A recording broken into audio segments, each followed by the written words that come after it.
પ્રશ્નો બોર્ડની પરીક્ષાની અંદર પૂછાતા હોય છે કે સમાંતર શ્રેણીમાં 17મું પદ જે છે એ 10મા પદ કરતા 7 વધારે હોય તો આ સમાંતર શ્રેણીનો સામાન્ય તફાવત શોધો। 17મું પદ છે એટલે એ 17 એ 10મા પદ કરતા 7 વધારે છે। અહીંયા 10મું પદ 10મા પદ કરતા અહીંયા જે 17મું પદ છે 7 વધારે છે એટલે આ બાજુ આપણે 7 ને એડ કરીશું। a 17 એટલે શું થશે a + 16d, a 10 એટલે શું થશે a + 9d અને +7।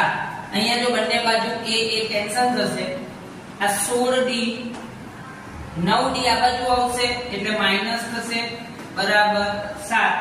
16d માંથી 9d ને માઈનસ કરો એટલે 7d બરાબર 7, તો d બરાબર કેટલા થશે 7/7 એટલે 1। તો સામાન્ય તફાવત શું મળ્યો?